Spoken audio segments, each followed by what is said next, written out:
Let's talk about the failure trap that most people fall into. Unfortunately, have you noticed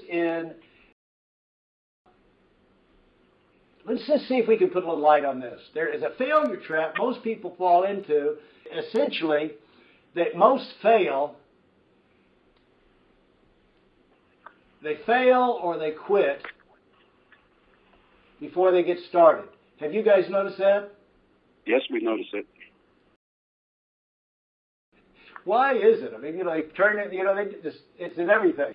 They start their piano lessons and you never see them again. They love it and they're delirious with joy. They start a job. I found the perfect job. Then they don't show up the next day. Join the gym, paying $100 a month, and they go once. What's the story here? What goes wrong? Well, basically, the way most people are started is they are predestined to fail, and let me give you some reasons. This is all my opinion, but I'll tell you why I think. Primarily, it's because no one ever trains,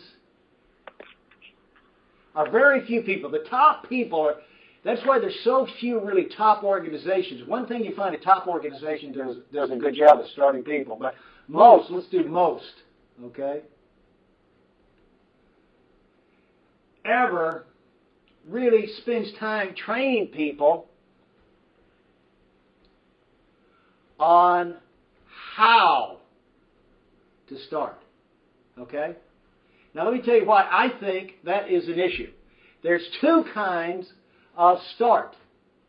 Your starting thing, the first step is to understand not all starting is the same. You can have, most people think of, what time, they think of start as like, what time does class start? What time does the movie start? And the starting there is just like the concert. What does a concert start? Well, I can get there late and, try. When does the ball game start? It's just, I'm going to be sitting there watching and going through the motions, sitting there, I'm going to be entertained. And so the start is good to know. I want to get, if I pay money for my ticket, I want to get the most value. But on the other hand, it's not, I'm just going to go sit in a chair and watch, hope I get a good seat. But this is not starting in a business or a workout program or to learn a language. You've got to start different now, because when you start some kind of competitive thing, something when you're learning a skill, you're starting, you're starting something where you can make money. You're going to be competing. And make no mistake about it, whenever you're out there to make money, you're competing, because you're competing of like, in 24 hours, how can you get the most done so you can make the most money? Okay? If you can't get a lot done in 24 hours, you're not going to make a lot of money. So when you start off unskilled with a lot of energy, and then you get better. That's if you have the clear idea. But see, most people don't really understand when they're starting into a business of their own, you've got to make a different start than the kind of starting that you've done all your life.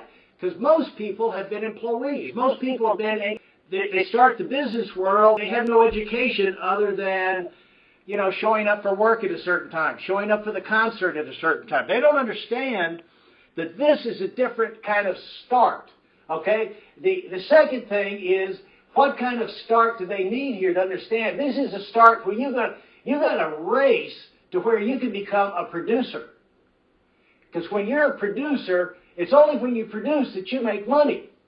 So if you drag around, if you waste time, you're throwing time out the window where you could be productive. So you've got to make things happen, and you've got to make them happen regularly.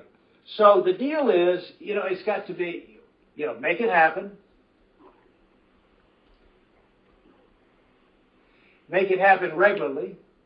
You got to turn it into a system. You got to develop your own system. You got to have some discipline to yourself. But it's not because you're made to do it. It's because you want to do it, because you don't want to waste time.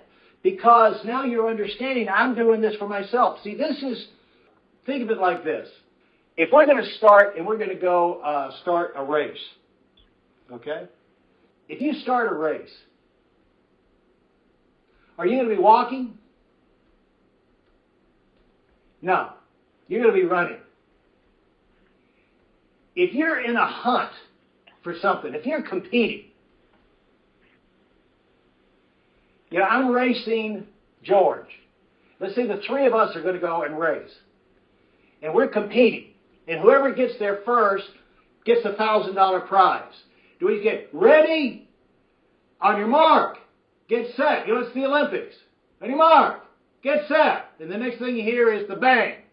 Do they now start to, gradually start walking, stretching, and, start just generally shuffling down the road?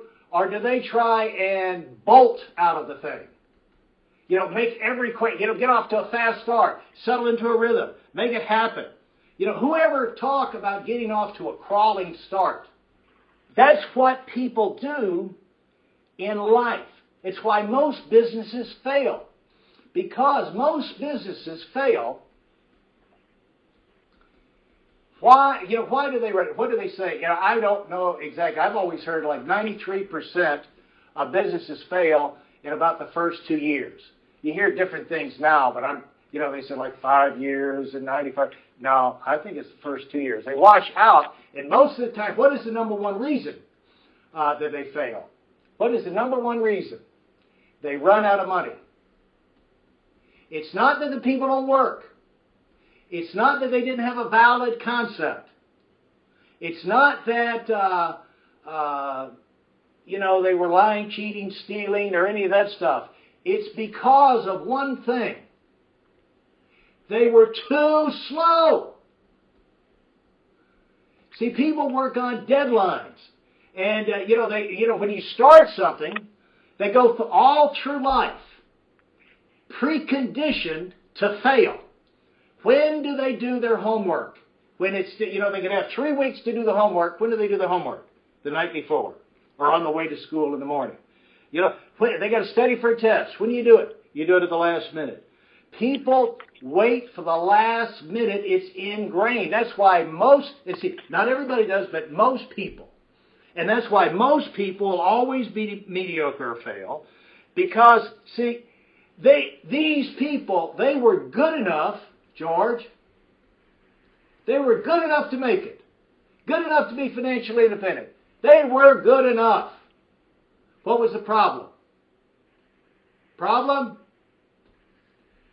Too slow.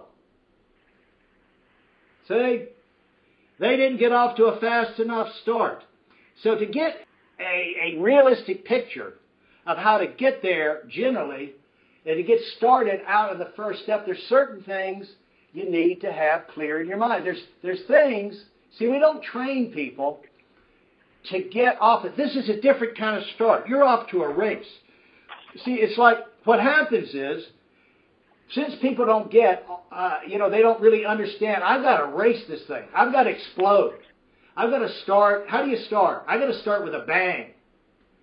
I've got to start like, how does an airplane on a runway go? How does it take off? Do they kind of putter around up there and gradually do it? No. They get in position, and when it comes time, they get around to that runway, and then when it's time to go,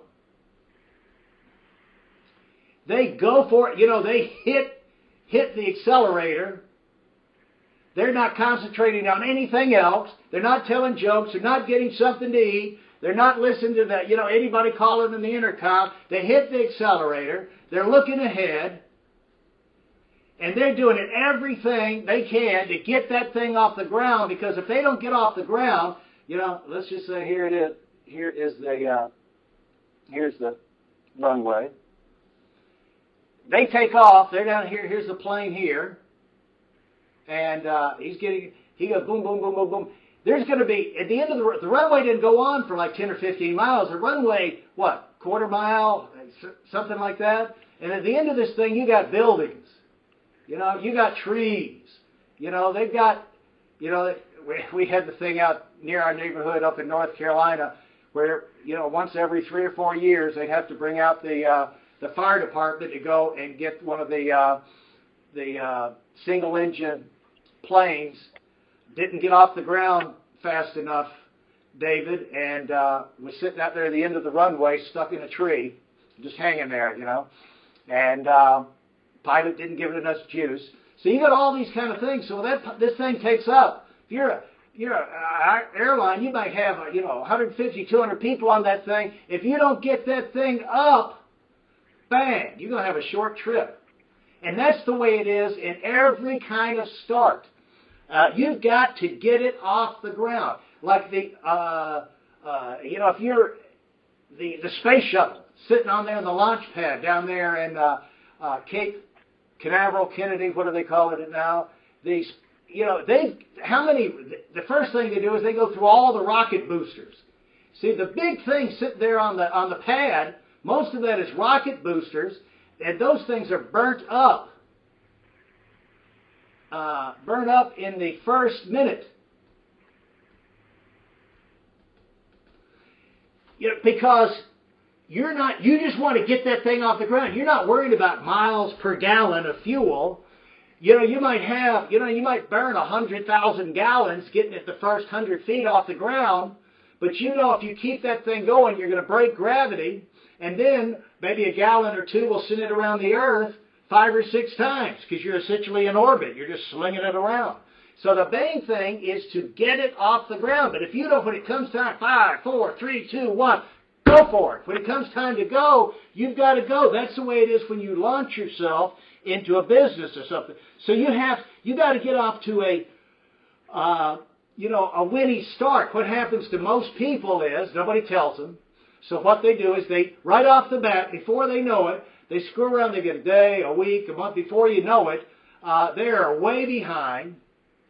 They look at this thing and say, wow, it's taken me forever to get this much done. And then they're like teams in basketball or football where they get 40 points behind. They're in the second half. It's 8-10 minutes to go in the game. And they say, they go into panic mode because they start running down the court or running down the field trying to score 40 points all at once. Well, all you can score is 1 touchdown or in basketball, 1 basket. You got to do it one step at a time, but you go into a panic mode when you get behind. Because, reality, there's not enough time to get it done by your deadline.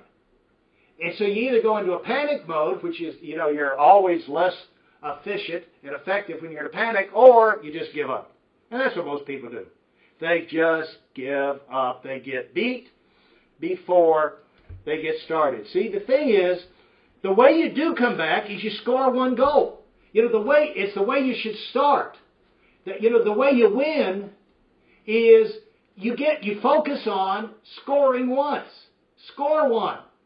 Then you get out there and, that gives you a little confidence. That gives you a little success. So then you go back and you stay on track. You start settling to a rhythm. Start getting a little momentum. Continuing to build your confidence and your skill. That's how you kind of ramp up your productivity. But if you don't race to get that first score, that first icebreaker done, instead of, let's just say you start a new business, or you start, whatever it is, and you get out here and now it's week 1 and it's week 2, and you've been studying, you've been talking, you've been reading, but you haven't done anything that's going to make you money or move you ahead. And now it's week 3. You're doomed. You're starting to panic. And things come in your head. Am I good enough? When will I ever get the first one? But if you go out there right from the back to jump in and get that first one done right off the bat, you don't have these doubts that most people are going to have 2, 3, 4, 5, 6 weeks down the road because they haven't done anything, haven't seen any success. You're going to be past that, accelerating. That's why some people in the same period of time, a lot of people don't get off the ground. Other people, you're going to be already climbing. Well, that gets the issue on the table. Now, if you're interested, we'll go over to part 2 and we'll talk about how you can get off to a winning start.